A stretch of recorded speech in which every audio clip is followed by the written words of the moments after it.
We ever step onto the track? Why would we ever step onto the pitch, onto the field, onto the court, into the interview, into a sales meeting, focusing on something we cannot control? You can't control it. You could want it, you could desire it, you could hope for it. I mean, of course, you want to get the results that you're looking for. You cannot control them.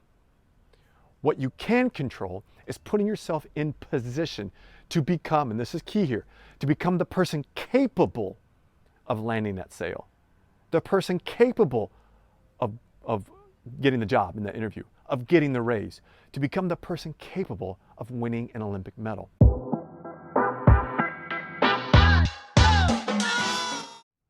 Hey, what's up? It's Cletus Coffey, the founder of Recovering Athlete Coaching and Training. And in this video, we're going to address this dichotomy between, should I be focusing on the process, the journey, or should I be focusing on the results, the podium, the medals, the wins? What is it? Where is it? And I know this can be awfully confusing. And in fact, if right now, at the time of this video, the Tokyo 2020 Olympics are in full swing, and this seems to come up very almost daily in the Olympic process and how it plays out, because the focus is on winning a medal, and yet not everyone's going to win a medal. So which is it? Do we focus on the journey? Do we focus on the process? Believe it or not, what inspired me to make this video was just last night, one of the U.S. very best distance runners, Emma Coburn, competed in the women's 3,000 meter steeplechase. Now, let me kind of set the tone, give you a little bit of context. Emma Coburn is a 2016 Rio Olympian, where she finished third and won the bronze medal. She then went on to, in the two world championships after that, went on to win a gold medal and a silver medal in the world championships. So she's an incredibly accomplished athlete, has medaled in multiple world-class events, and she by far is one of the best steeplechasers in history.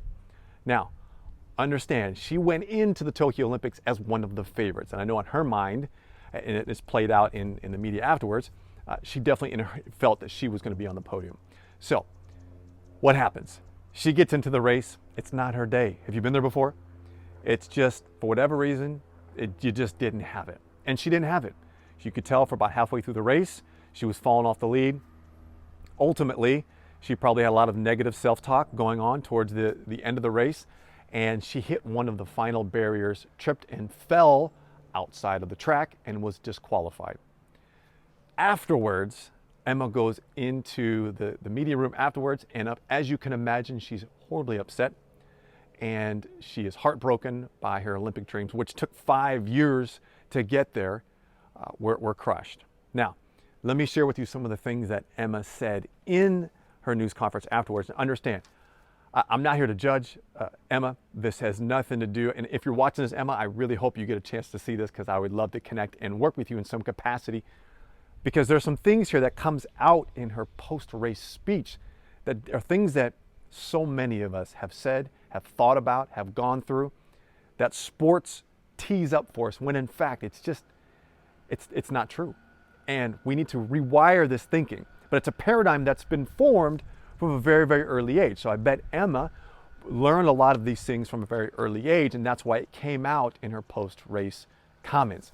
Now, social media went crazy with Emma. A lot of her teammates, fellow Olympians, former other professional athletes have come out to say, hey, that's not the case, Emma. You're a champion. Don't worry about it. Get it next time.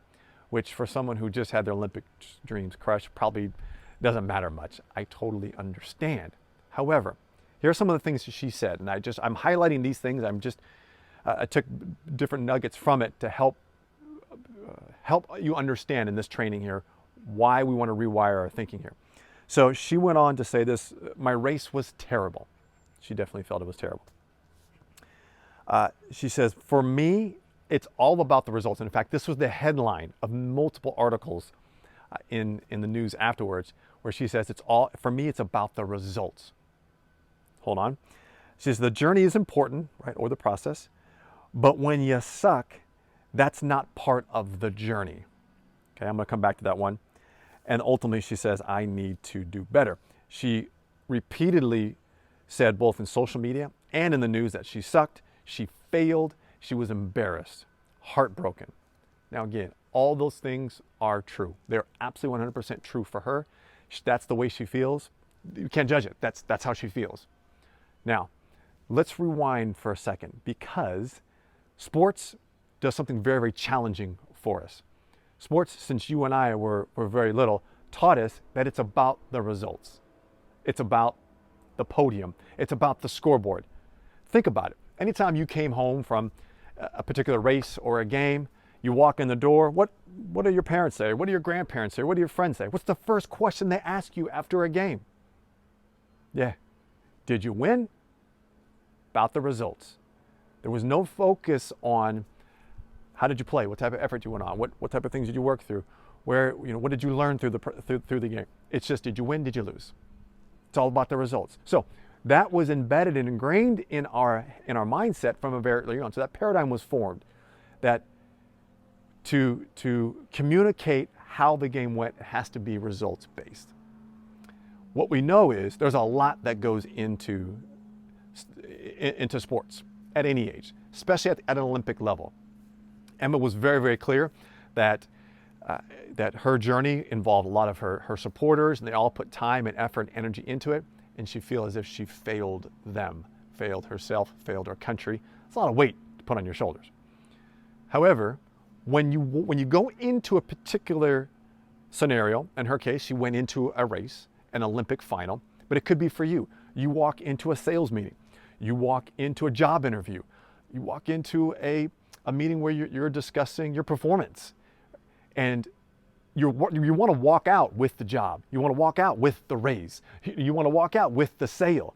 Of course you do. You want to step onto the track and you want to win, right? That's, of course, we are competitors. And when you step in between those lines, right, or you step onto the track, you step into that meeting, you get into that interview, you want to compete. And you want to get the results. However, as you know, if not, let me remind you, the results are not in your control. You could go in there and absolutely nail that interview and not get the job. You could be the best salesperson and give the most incredible pitch and not get the sale. So the results you cannot control. So now, from that perspective, why would we ever step onto the track? Why would we ever step onto the pitch, onto the field, onto the court, into the interview, into a sales meeting, focusing on something we cannot control? You can't control it. You could want it, you could desire it, you could hope for it. I mean, of course, you want to get the results that you're looking for. You cannot control them.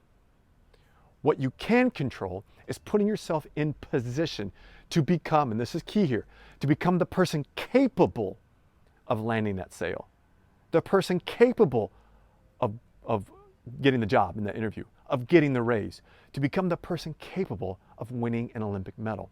And I assure you, I don't know Emma.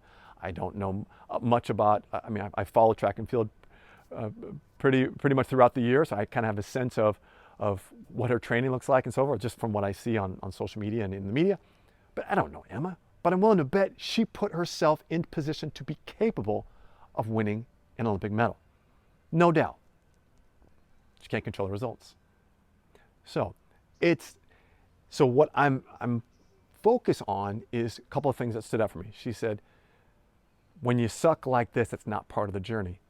Sucking is 100% about the journey. Absolutely.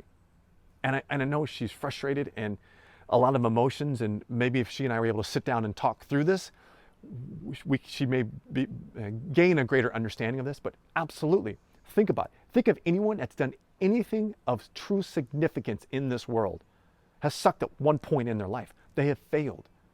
They have failed miserably. And in her mind, this race was a complete disaster, and she failed miserably. That's part of the journey. That's part of the process. And so what happens is, and again, a lot of the Olympians that I work with, and their mindset is once they got on the podium, they self-actualize. Like that was the end result. It's not. It's just the next step in the journey. Self-actualization is the journey. It is the process. It does not end. We have these benchmarks, we get the medals, we move on. We have a bad race, we move on to the next one. So it's part of the process. So when people say, should I be focusing on the process and the journey, or should I be focusing on the results? Well, which would you rather focus on? That which you can control or that which you cannot? Of course, you're going to focus on that which you can control, the journey, the process, the effort that goes into the journey, the effort that goes into be someone capable of achieving results. And so our Buckminster Fuller, if you ever followed any Bucky Fuller, he talks about this in nature. He says nature's main purpose is being present, as it comes through in human form. It's character, it's humanity, humility, selflessness, gratitude. I mean, those are the main things where we are connected to nature. Man, look at this around. However, that's nature's main event. But for us human beings, our main event is results, money, cars, wealth, relationships, love, all those things that we're chasing, when in fact we should be focusing on that which is internal, like the internal process, the true essence of nature. And if we can nail those things, well, the results are going to take care of themselves. They are a byproduct of how we as human beings develop ourselves. So I don't want to get too off track here. Let me bring it back. Imagine this. And look, I'm not a betting man, but if I were to bet Emma Coburn's going to come back, the World Championships are actually this next year in 2022, actually here in the Northwest, in Oregon, I bet you she comes out and she absolutely dominates. So, and maybe if she won the bronze this year or maybe the silver, maybe she wouldn't have trained as hard going into the World Championships. Maybe I don't know, I'm making things up, but this was supposed to happen. She was supposed to fail miserably at the Olympics and feel embarrassed so she can learn and grow. You, my friend, you were supposed to not get that job that you truly wanted, or not get the raise that I'm sure you well deserving of, or you lost that sale that you swear you are the best product or the best service and you had the best pitch. You lost that for a reason. It's part of the process. So as long as we can take massive action, we then look back and we analyze our actions and then adjust accordingly. Not getting a job. If Emma just doesn't look back at this race and figure out like, hey, what did go wrong? Where can I get better? How can I improve? It's a missed opportunity. That's something in sports that just really is a punch in the gut for me. In that sports, even today, so many teachable moments, so many missed opportunities in sports, because it's a fantastic platform to learn some incredible life lessons that just go right by. Coaches do not teach them to the athletes. Athletes don't take time to analyze and figure out what went right, what went wrong. And so thus we get into life after sports and we don't have that habit of analyzing and making adjustments. So I encourage you, put your time and your energy and your resources towards this process, this journey, becoming the person capable of getting the results that you ultimately want. No guarantee you're going to get them. So as long as you're not attached to that, as long as your self-worth is not attached to those results, then you're going to get better, stronger. However, if your self-worth is attached to those results, you are going to feel embarrassed. You are going to feel as you're a failure. You are going to feel that you sucked. And so we want to make sure that that's what you did. In Emma's case, that's what she did. That's not who she is.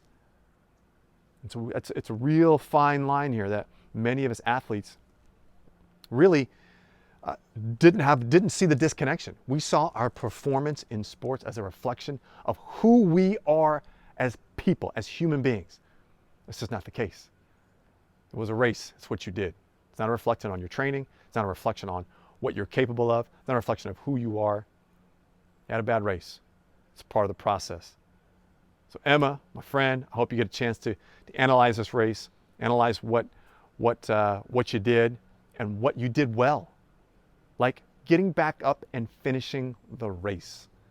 You definitely could have said, I'm DQ'd, I fell down, she didn't finish last, but pretty close in the actual race. She finished it. She ultimately got disqualified, but she got back up and she got through the finish line. That's something to grow on. That's something to, it's a piece of the puzzle that, you know, ultimately she can look at, and you can as well, my friend, because I'm sure you've probably stumbled in the past, and you may have just stumbled. Maybe you have fallen down right now, and you're trying to figure out how to get back up and finish this race. Get back up. I'm in your corner. I'm here to support you. This is about the journey. Focus on that because you can control it. You are in charge. Go out there and make a greater impact in life than you ever did in sports. I'm in your corner. Let's do this together.